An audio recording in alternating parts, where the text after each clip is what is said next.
Dober dan, lepo pozdravljeni vsi skupaj. Kot sem že pred dnevi napovedal, se je danes sestal Svet Nove Slovenije, ki praktično predstavlja stranko širom po terenu čez celotno Slovenijo. Predlagal sem, ker sem napovedal, da Nova Slovenija za predsedniškega kandidata predlaga Janeza Ciglerja Kralja. Svet je po zelo kratki razpravi, kjer je bilo čutiti veliko navdušenje in zadovoljstvo, da dobivamo kandidata, ki bo povezal najprej Novo Slovenijo, kasneje pa tudi celotno Slovenijo, da dobivamo prav takšnega kandidata v Janezu Ciglerju Kralju. Seveda potem smo pa v skladu z našimi pravili upravili tudi tajno glasovanje, da je vsakdo v zavetju anonimnosti lahko izrazil svojo željo. Od 60 članov sveta, ki so imeli glasovalno pravico, jih je glasovalo 60 in prav vseh 60 je dalo svoj glas Janezu Ciglerju Kralju, da postane predsedniški kandidat Nove Slovenije.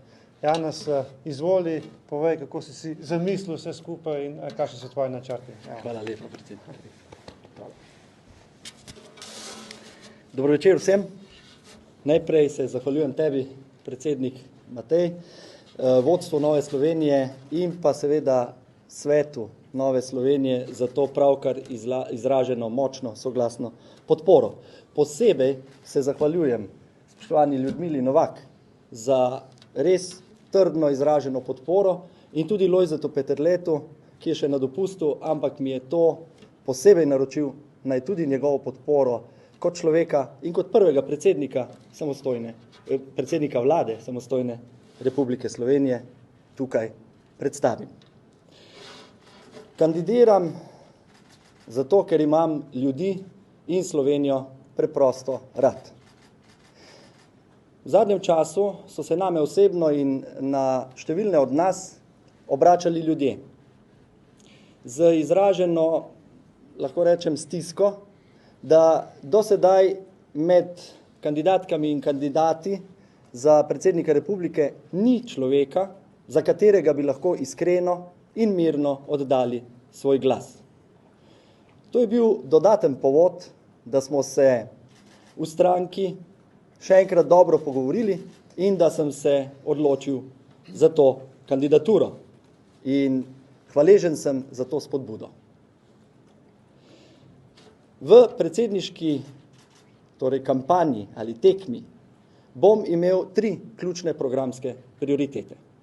Prvič, če mi bojo ljudje zaupali dovolj glasov, bi kot predsednik želel v Sloveniji spremeniti odnos do tistih, ki delajo in ki so ustvarjalni ter podjetni. Podjetnost mora biti po našem in po mojem osebnem mnenju cenjena in spodbujena, spoštovana. Vsi skupaj pa se moramo zavedati, da le delujoče, močno, uspešno gospodarstvo lahko spodbuja, podpira državo blaginje, iz katere vsi dobro živimo. Druga točka mojega programa je odnos do ranljivih. Preštevilni ljudje so bili v zadnjih 3 desetletjih v naši samostojni državi spregledani, po krivici puščeni zadaj, izločeni iz družbe. Kot predsednik bi si želel znova stopiti do teh ljudi in jih vključiti nazaj v družbo in vrniti dostojanstvo, ki jim pripada, da bodo del naše skupne, močne družbe, v kateri bo tudi ena izmed temeljnih vrednot sožitje. In tretja, zelo pomembna točka mojega programa, danes pomembnejša kot kdajkoli do sedaj v času samostojne Republike Slovenije, je mir, varnost in stabilnost. Če mi bojo ljudje zaupali, se bom za krepitev miru, varnosti in stabilnosti na vseh nivojih, predvsem pa doma s krepitvijo naših obrambnih sil in na evropskem nivoju, res trudil za krepitev te vrednote in za krepitev varnosti in stabilnosti. Čas, v katerem živimo in čas, ki se napoveduje, je zahteven. In po naši ugotovitvi in po našem mnenju kliče po predsedniku, ki ljudi razume. Po predsedniku, ki ljudi posluša, ampak kar je zelo pomembno, tudi sliši. Različnost je dobra stvar, različnost nas bogati. Dobro je, da smo različni, ampak ni dobro, da bi bili razdeljeni. In predsednik je, po mojem mnenju, tista oseba, tista funkcija, ki ljudi združuje, ki jih povezuje in ki išče najmanjše skupne imenovalce za to, da lahko gremo skupaj naprej v lepšo prihodnost. Slovenija tudi potrebuje predsednika, ki bo v tem spreminjajočem se mednarodnem svetu, ki bo v novih okoliščinah, ko se vse spreminja, znal prepoznati priložnosti za Slovenijo in za Slovence, da bomo vsi skupaj našli svoj prostor v teh nemirnih razmerah, tudi v mednarodni skupnosti.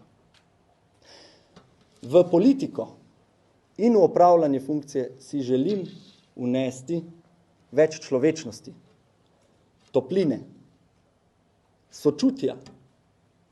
Vsi skupaj pa želimo dati Sloveniji tudi močno sporočilo novega upanja.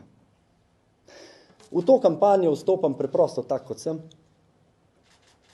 družinski mož in oče, iz družine z več otroki, svojo držo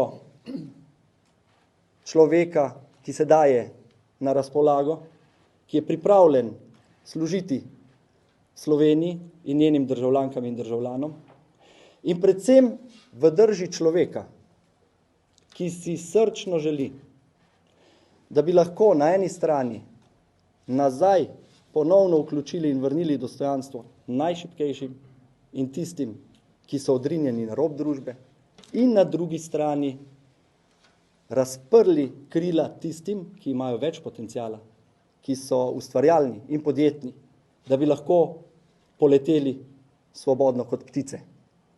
Verjamem, da sem sam svojo držo in tako kot sem tega sposoben. Verjamem, da sem skupaj s prijatelji in prijateljicami iz Nove Slovenije to tudi sposoben zagotoviti. Verjamem, da lahko Slovenke in Slovenci skupaj to tudi dosežemo. Slovenija je dar, Slovenija je naša država, samo to imamo, bodimo ponosni na njo. Hvala lepa.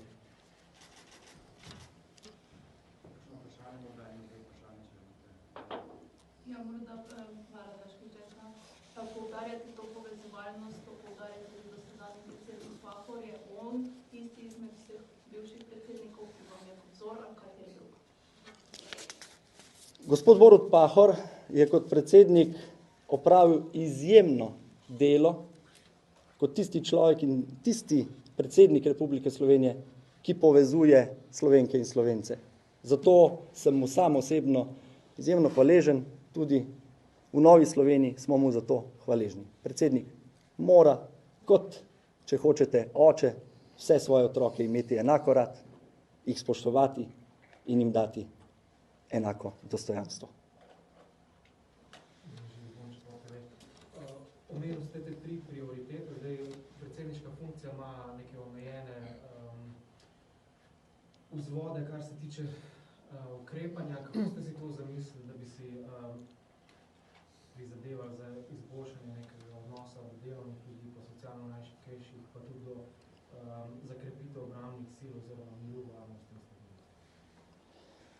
Predsednik Republike ima tudi številne pristojnosti, ki mu jih nalaga ustava in pa zakon.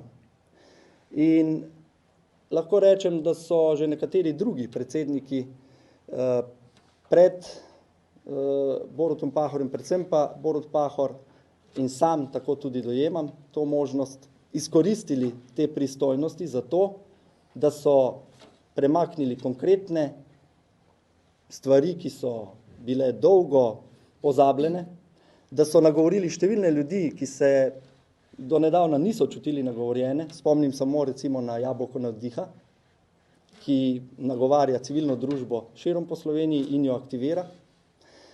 In verjamem to, da predsednik Republike že svojo držo in svojimi nagovori pravzaprav ljudi lahko motivira, spodbuja, predvsem pa išče skupno smer prihodnosti za našo državo in to sem pripravljen, tako kot sem tudi početi. Bi se glede na te prioritete, ki jih navajate, zavzemali morda za širjenje pristojnosti predsednika republike? Nova Slovenija in sam osebno verjame v to, da bi lahko predsednik republike v ustavnem redu dobil še kakšno dodatno pristojnost. Mislim, da je to treba,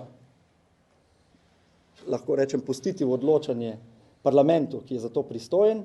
Sam pa verjamem, da bo morda že v tem mandatu dosežena kakšna odločitev, ki bi predsedniku republike lahko podelila še kakšno pristojnost, recimo na področju imenovanja sodnikov.